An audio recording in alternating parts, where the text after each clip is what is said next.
We have another NHL trade to discuss. Paul Stastny is on his way back to the Winnipeg Jets. We'll discuss the details coming up next.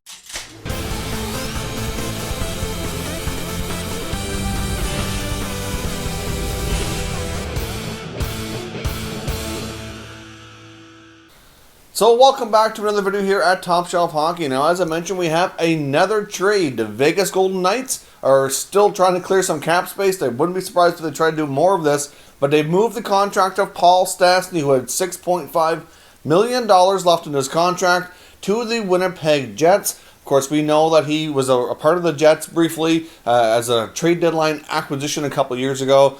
He fit in quite nicely there. Unfortunately, they were not able to keep him in free agency. They did want to, but Vegas was able to offer him a little bit more money than Winnipeg was at the time, so it worked out well for him to go to Vegas. But right now, they're trying to clear money. Obviously, his contract is, not one of the more favorable ones that they have on the books, and obviously, he becomes a cap casualty there. So he did have a 10-team modified no trade clause, but Winnipeg was not on his no list, so he did not have to waive at all to make this trade happen. Going back to the Vegas Golden Knights is a 2022 fourth-round pick and defenseman Carl Dahlstrom, who has 1 year left on his contract at $800,000.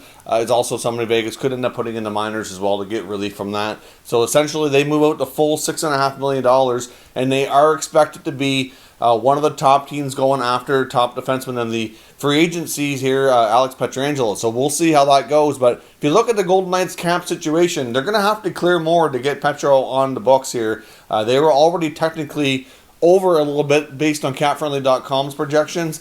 And obviously getting the $6.5 million off will help a lot, but it's still not going to be enough, assuming that Petro wants, I'm going to say, at least upwards of $8 million. I mean, it was rumored he was looking for $9 million, but obviously with the tax savings in Vegas, he probably would take a little bit less, but it's going to be at least $8 million, you would think. But there's been trade talk around Max Pacioretty. There's been rumors obviously about Nate Schmidt as well. And of course, we can't forget Marc-Andre Fleury, who we know the Golden Knights are desperately trying to shed that $7 million income over the next 2 years as well. Trying to find another team to help retain some salary, because there were plenty of teams interested in taking Fleury, just not for $7 million.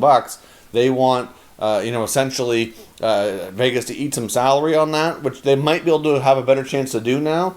Or to have a third team involved to retain some salary to get an asset. So we're going to see more moves here from Vegas today. I'm sure it's not the last we've heard of them. I'd expect at least one more contract to be traded to clear some space. And we very well could see a big signing. I mean, you could argue that Pietrangelo would be huge for them. Obviously, Theodore's their top defenseman, and he's left-handed. So, getting that top right-handed guy would be terrific for them. But at the same time, to me, their most glaring need would be to have a top center iceman. That's really, in my opinion, the part of the team that is the biggest weakness is their depth down the middle.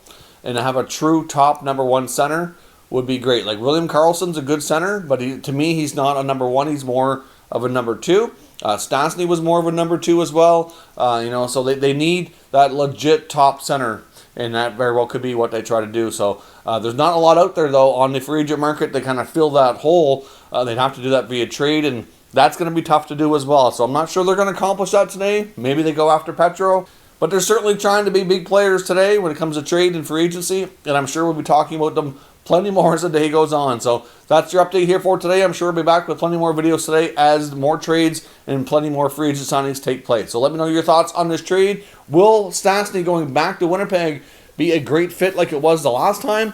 Will that kind of help Patrick Laine a bit? Because I know he played extremely well with Laine and Ehlers. I know he wasn't there super long, but Stastny, Laine, Ehlers was a great line. I know Laine wants to play with Scheifele. There's been a lot of trade talk around Laine. But having that more legit number two center join the team again will help even out those top two lines in Winnipeg.